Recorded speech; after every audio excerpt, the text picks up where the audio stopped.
You're watching Global Trade This Week with Pete Mento and Doug Draper.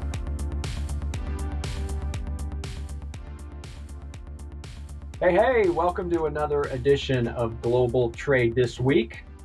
I am only one of your hosts. My name is Doug Draper, and my other host is back from a busy week last week, Global Trade, and I already forgot it. You did a seminar Tariff. last week. Yeah, Global Trade and Tariff Outlook. Yep. Yeah, what to expect in 2025 and the outlook. It's important. We're all about global trade, forward-leaning perspectives, and you had a pretty amazing webinar last week, Pete. So It was all right. Tell us about it.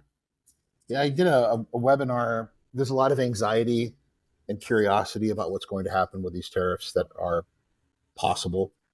So, I did an hour-long webinar, and I think half the world was on it. And then since then, the other half have watched it on YouTube.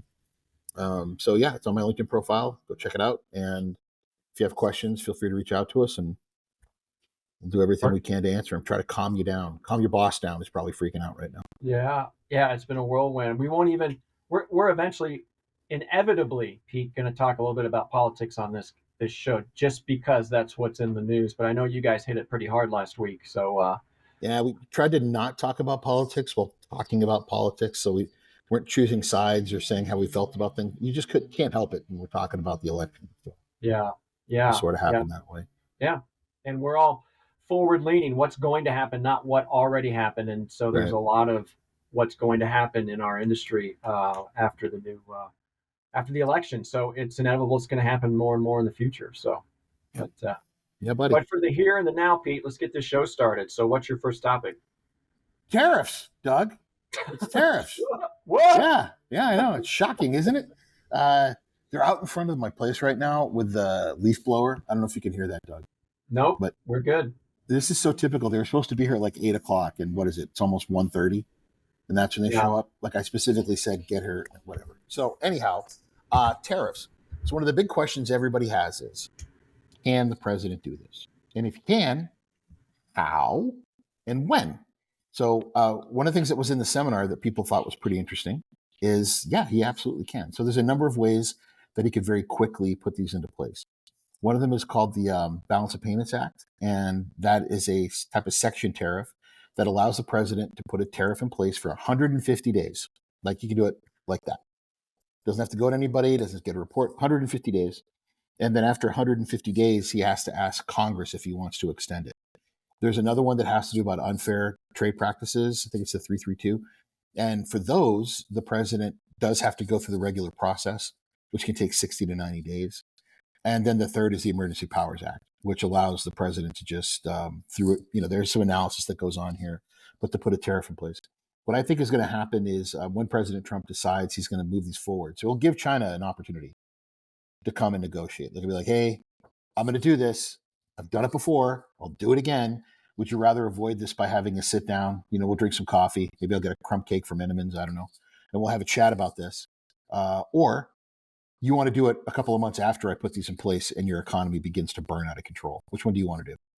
And if they say, well, we'll take choice B because we don't think you'll do it, then I believe he would use the balance of payments opportunity given to him to set up a 150-day tariff. And then while he's doing that, set up the other two. The one for unfair practices, business practices, he'll use on China because of forced labor and slave labor and child traffic labor. And then for the rest of the world, he could just use the Emergency Economic Powers Act, which only one president has ever done any of these, and that was the Emergency Powers Act. And that was done by Nixon when he put a 10% tariff on everything. So this would be pretty novel. And you can thank Henry Kissinger for all of this and, bringing it up probably before he passed away. But yeah, man, it's that's how I think he would do it. And when I think that if he really wants to stir crap up, he'll probably give China maybe 30 to 60 days to say, let's sit down and have a chat. Doug, I don't know why, but now I can't stop thinking about Entenmann's crumb cake. It's really that coffee cake. It's just fantastic. Consistently fantastic, buddy. Yeah. Well, I was thinking of a Kringle. I forget the name of that company up in Wisconsin, but those are good. Yeah, those are good. Mm-hmm. Yeah. You can get those at gas stations in Wisconsin. What's that? You can get those in some gas stations. Like they have like the fresh ones, the bakeries drop off. And so at Christmas time, I always grab one to bring home. Great. Yeah. Love it. Yeah. Well, I think you're spot on. There's three, like you said, there's various different ways you can approach this, and I think that he'll implement them different ways for different countries and different commodities. But without question, I agree 100% that he is going to give China a chance.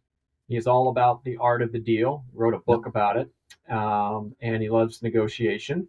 So I would be shocked if he didn't just enable.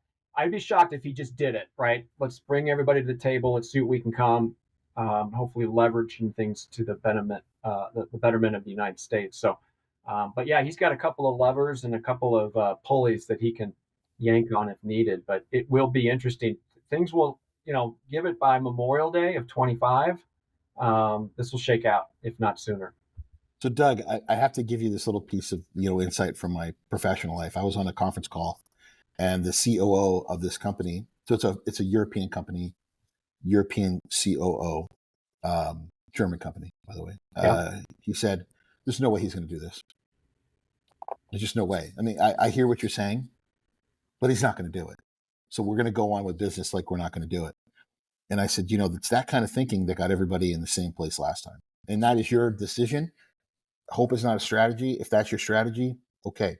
But in 3 to 6 months, don't come crying back to me about how to get exclusions. I mean, you can come crying to me. I'll still help you. But don't be surprised and shocked when it happens. I think people are kind of just blissfully whistling through the graveyard right now. Like, nothing's going to happen.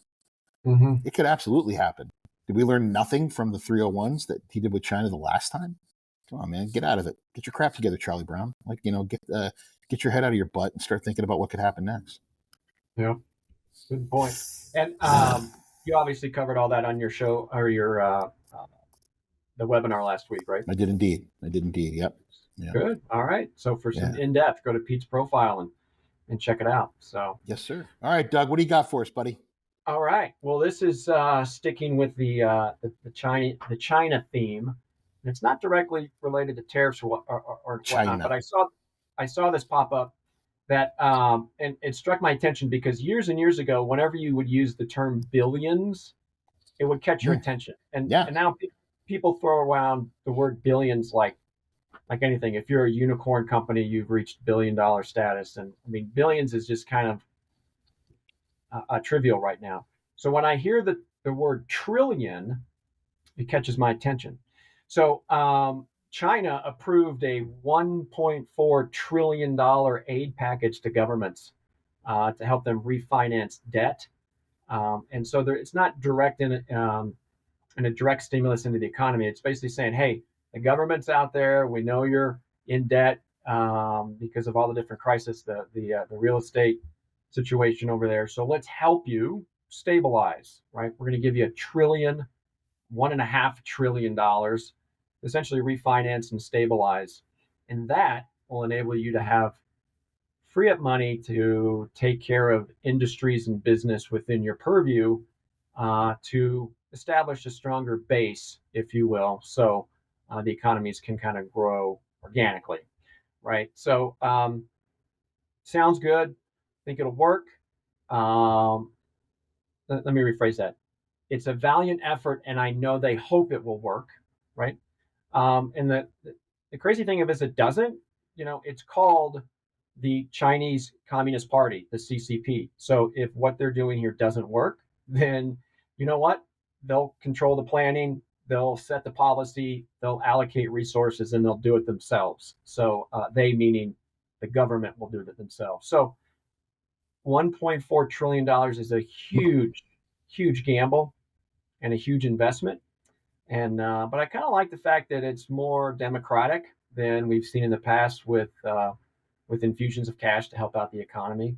So let's give them a bunch of money, refinance your debt, become stable, help your local economies stabilize and grow. Very democratic of them, but still they're a communist party. And if that doesn't work, then they'll go back to the old school of controlled planning, controlled policy, and control resources. So did you hear about this one, or do you have any take on it? It's a Hail Mary, Doug. It's a Hail Mary. It is a desperate decision by a desperate, centrally controlled economy to do everything they can to keep this thing limping along until a better idea comes along. Mm-hmm. It is it smacks of desperation.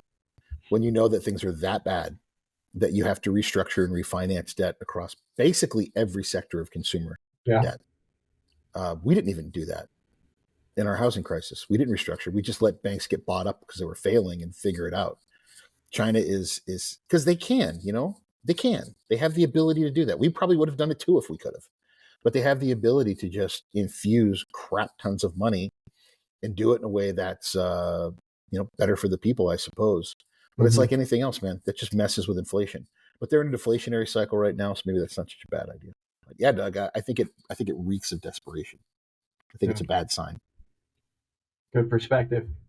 All right. I don't know if we've ever gone to halftime this quick before, but we are there. Oh, yeah, we have. We have. Oh, yeah. Yeah, I guess we're 10 minutes in. So anyway, halftime, this is where Pete and I can talk about whatever we want. Doesn't have to be global trade or supply chain related, and we just make it happen. Cap Logistics allows us to do that, and we thank them. So please visit them at caplogistics.com. So caplogistics.com. Yeah. I don't know that we give them enough love on the show, Doug. I think we need to give them more love on the show. I think we need to mention them more often and give them a little more exposure for what they do for us. So caplogistics.com. Mention who again? Caplogistics.com. Do not talk about Keenan unless you're filing an actual complaint about his work performance, and then I guess it's cool. Otherwise, keep any sort of commentary and compliments about Keenan out of your conversation. He doesn't deserve it. His head's getting too big. Nice. All right, man. You want to go first? Yeah. So last week I was in Chicago briefly and came back to Virginia for the weekend. I was here on Friday and Saturday and Sunday. And I had a Chicago hot dog. It was fantastic. You had to put a lot of crap on there. It's not what I would call like your typical gas station hot dog. There's all kinds of junk on a Chicago hot dog. Mexican hot dogs, if you've never had a Mexican street hot dog, same thing. Piles and piles of junk on those. And I went to a local restaurant that's maybe 2 minutes from the front door, walk from the front door, and had a couple of weekend cocktails. And along with that, they have a very extensive hot dog menu, Doug. All kinds of things, avocados and sprouts to your typical goopy mess with chili and cheese. Got me thinking about a couple of things, Doug. First of all, I didn't get them the second time. I love hot dogs. I really do. And I know that they're probably not the best thing to eat when you have them. I know they're full of all kinds of stuff. But how I eat a hot dog is pretty lame. Like I've pretty much been eating hot dogs the same way since I was a little boy. I like regular yellow mustard with some relish. I'm real simple. If they have onions, I'll throw onions on there too. As opposed to when I have brats and sausages, I want them absolutely buried in sauerkraut. And I want really good German mustard or like Irish horseradish mustard on top of them. But I worked with people when I was at Expeditors who were from Chicago who used to vehemently say ketchup does not belong on a hot dog. Like that was almost sacrilegious to them. And I was like, yeah, whatever, because I never put ketchup on a hot dog. But I've had recently, 6-7 months ago, I remember someone brought me a dog. Wasn't that? It was at a baseball game. Someone brought me a dog, and they had already put both ketchup and mustard on it. And it was quite delightful, frankly. It was very nice. But I don't think I'll do it again. Doug, if you're going to have a hot dog, first of all, do you like them? And second of all, when you have them, do you want them boiled or grilled? Because I think that's an important question to ask. And the second is, what would you put on your perfect hot dog? Yeah. All right. So this is, it's a great question. It's a very important question. And I always got to rewind and say, I grew up in Kansas. Pretty simple guy, right? So to answer your questions in order, boiled hot dog, right? And you got to take a bun, white bun, nothing fancy, right? And you put it at the very end on top of the steam, right? There's a little grate very you nice. used to have, so you just let the steam of the boil get the hot dog or the bun kind of mushy. So it's a strip of yellow mustard. Then you got to flip the dog over so the mustard's facing down, and then a line of relish and a line of white onions, and then I'll throw on some like Tapatico, little hot sauce on there. Yeah, hell yeah, yeah. That sounds nice. Yeah, and there you go. So, and then you don't even have to have Lay's potato chips in my house, but they will magically appear when I eat hot Hmm. dogs. Yeah. The thin Yeah. ones that basically just say Lay's. Um, yeah, so that's how I would do it. Doug grew up in my family like hot dogs. When we would grill hot dogs or we'd have hot dogs, it was very much a someone doesn't feel like cooking tonight kind of a deal. Yeah. Or there's just a ton of us. It's like everyone in my family is in one place, and this is easier than cooking for a bunch of people. And as far as the grilled versus boiled, if I'm eating it outside, I want it grilled. Hmm. I don't know what it is about that, but I'd like if we're outside, I'd like it on a grill. And also, I love hot dogs when I'm camping, like doing it over the fire yourself. But that's timing is everything. You don't want to burst the casing. You want to get it all right. And the last thing I'll say about hot dogs, one of my favorite stories about New Hampshire. Two things happened at a party I went to. The first was I'd never had a top split New England hot dog bun. You know what I'm talking about, where they Yeah. cut it down. Yeah, and to me, that's the only way I want them. If I can, I really want a top split hot dog bun. And the second was something called Maple Leaf Franks from Sconlands. Shout out to Sconlands in Manchester, New Hampshire. There was a massive influx of immigrants into Manchester from Quebec during the Industrial Revolution, and Sconlands Franks was trying to find a way to get in to their demographic because they weren't buying their hot dogs. And someone said, "Man, these people eat anything with maple syrup on it. Will they eat a hot dog?" So in Manchester, and I don't know if they sell them anywhere but New Hampshire, seriously, there is a very popular hot dog brand that if you're having a cookout, you better have Maple Leaf Franks. And Mm. Maple Leaf Franks by Sconlands are infused with maple syrup. I find them revolting, but all my buddies I grew up with, whose mom and dads and grandparents, Meme and Pepe came from Drummondville, Quebec, they swear by them. And we cannot have a cookout unless you have Sconlands Maple Leaf Franks. Interesting. Never heard of them. I hope you never do, Doug. I hope Yeah. you are never in a situation where someone says, "Do you like pancakes? Do you like hot dogs? Have I got a lunch for you?" Go running in the other direction, buddy. Yes, I'm just visioning back to my plain hot dog with my steam bun, eating Lay's potato chips. So, Yeah, but, buddy. Yeah. yeah. All right, what you got, Doug? Well, hey, I'm going to call this one Operation Bear Claw. Right? I saw this over the weekend, and I literally burst out laughing. Yeah. Okay, so this happened in Lake Arrowhead, California, which is like north of San Bernardino in the mountains. Right. So there was this guy. Well, let me rephrase this. There was a bear that broke into three luxury vehicles in this parking lot outside of this home in Lake Arrowhead, and the bears in there just destroyed the car, and the owners had to submit an insurance claim. The three cars, the damage was like $140,000. One of them was like a Rolls Royce, and two of them were Mercedes. So that story is not that unusual because bears are going into hibernation. The story is actually a guy in a bear suit that owned the cars was looking to do insurance fraud, and he dressed up like a bear, made sure the cameras are at an angle where they could see it, and he kind of clawed up and destroyed the inside of the cars. And you could pull some videos up on this if you just Google like Lake Arrowhead insurance claim bear or something like that. It is comical, right? It does not look like a bear at all. It looks like a guy in a bear suit, and he put like meat cleavers on his hands to act as claws. And I saw the news article, and they're like, "Here's what a car looks like after a real bear attack, and it's destroyed. Exactly. It's Yes. destroyed." And they're like, "Here's the bear attack in Lake Arrowhead, California," and it was like the guy just kind of scraped a couple of uh,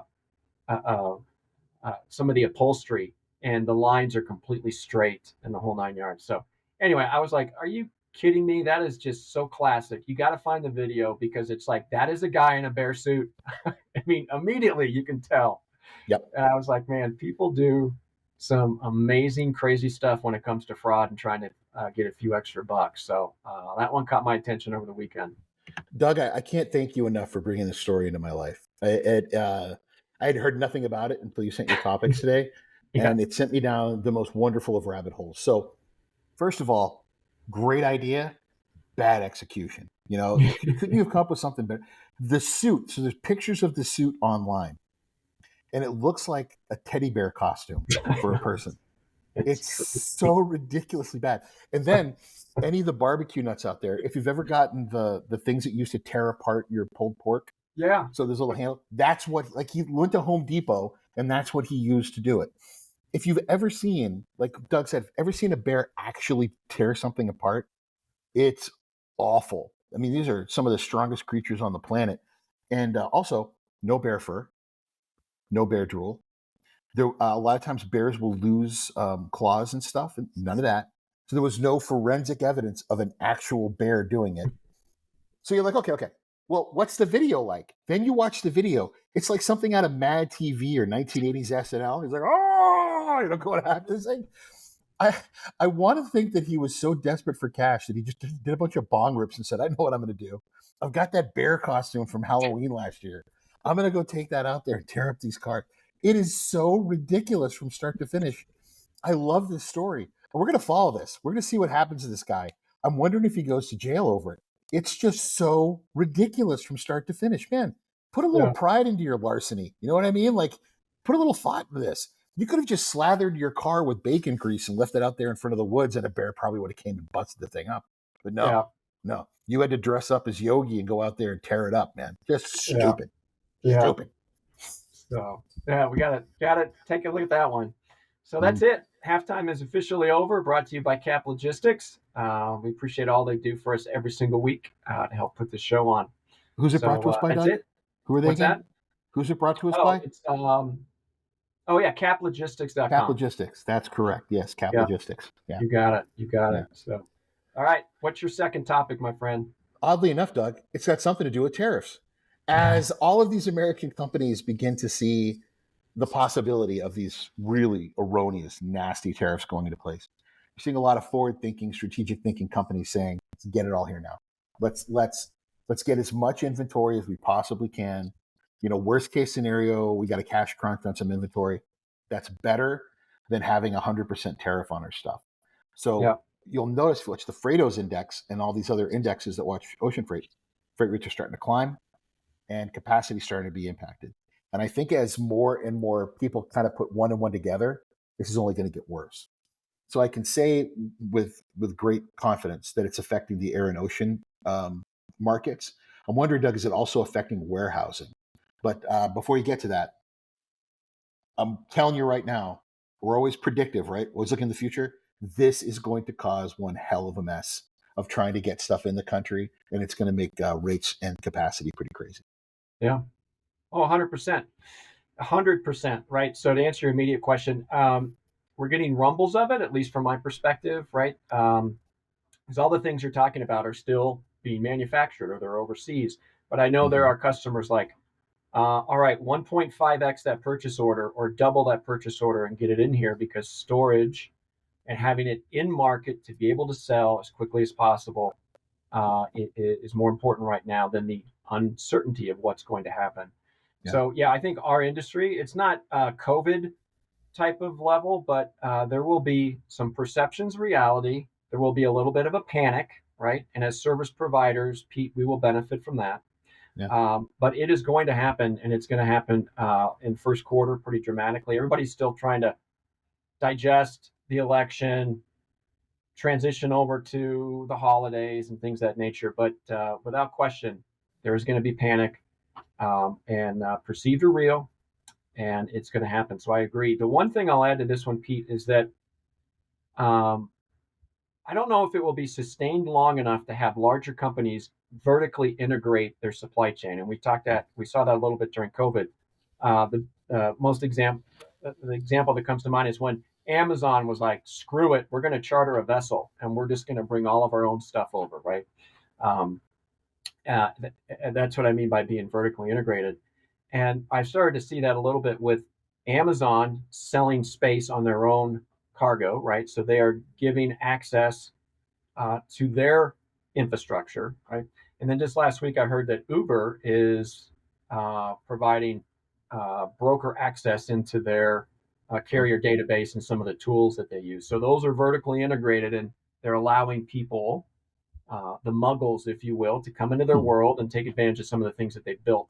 So I'm wondering how that's going to play out whenever things happen. But without question, you're going to see headline after headline after headline that's going to have a dotted line to, oh my God, we don't know what's going to happen. We need to get our product in market as fast as possible. Agreed, buddy. Yeah. I had a call with a friend of mine who's a real supply chain engineer. He's a real life.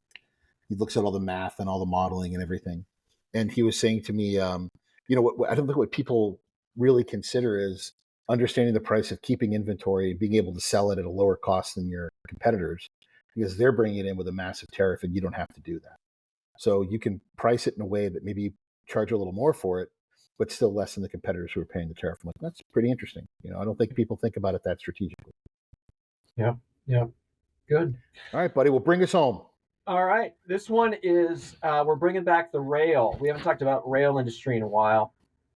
And I want to talk about this. This is my term. It's kind of like a direct connect partnership of rail service out of Mexico in through Texas and out to the southeast part of our country.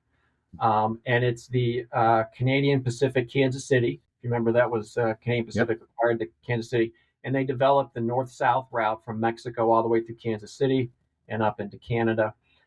They're kind of doing a partnership. They're not acquiring, but they're partnering with the CSX railroad out in the southeast part of the country, along with the Genesee, Wyoming, I think is the other railroad in there. So essentially, they're taking goods directly out of Mexico through Canada. There's going to be an interchange in Alabama where the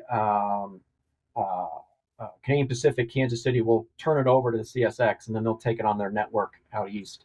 And it will, get more things off the road and onto the rails. But really, the bottom line on this one, Pete, is it's all about automotive, and the timing couldn't have been more perfect, right? So, auto, Mexico, assembly, U.S. How do you effectively get the products into the U.S. as quickly as possible? And oh, by the way, I was checking this out before the show. There are a ton of automobile assembly plants in the southeast, right? I checked it out. I didn't Google it. I went to ChatGPT. Mercedes, Hyundai, Volkswagen, BMW, Nissan, Toyota, Kia, Honda. Volvo. That's a lot. And 3 of those plants are in Alabama. 2 are in Tennessee. 1 in Georgia, South Carolina, Mississippi. I think 1's in Mississippi. So it makes total sense, right? With the whole what's going to happen with the EV industry, and that is waning regardless of who won the election, right? And let's get traditional automotive with hybrids and gas-powered cars and autos out there. It makes perfect sense. Let's get this product quickly, efficiently up to these right markets where all the assembly is going on for the auto industry. So I think timing is a little bit lucky, but timing is timing, and you make your own luck. And I think it's a phenomenal transportation overlay to the auto industry in the southeast part of the country, aligned perfectly with the new administration, with focus less on EV and more on traditional automaking. And I think that's going to be a pretty powerful corridor after the partnership is complete. Agreed, buddy. Yeah, agreed. And it's just another great example to illuminate the fact this country needs to do something about increasing capacity and working in tandem and collaboration with the rail industry to give us better infrastructure for this critical part of our impact. How many times do we talk about it, Doug? I mean, we talk about it all the time. Rail is a greener, more efficient way to move. It tends to be more consistent, allows you to move a larger amount. I don't know why someone hasn't had that light bulb go over their head at the Department of Transportation to sink some serious money into this. And not for passengers, for cargo. Keep it off the roads. Keep it off the road. Yeah. Well, the one that seems to be making the most inroads is the Canadian Pacific and Kansas City. I mean, they're the ones that are developing these pipelines, take advantage of free trade in North America. Hell yeah, man. Bring it on. Bring it on. It's about time. Well, that's going to do it for our topics today, plus our, I guess, elongated halftime, because I had to talk about hot dogs, and Doug absolutely destroyed me today with a guy in a bear suit. But we want to thank you all. We want to thank our friends at Cap Logistics, who have supported us absolutely, to the bone since the day that we started. We really do appreciate that. And I want to thank all of you for listening and for your continued support as well. Tell your friends. And if it's going to happen in global trade or it's happening in global trade, we'll be talking about it right here on Global Trade this week. Take care, everybody. See you then. All right. Thanks. See you, Pete.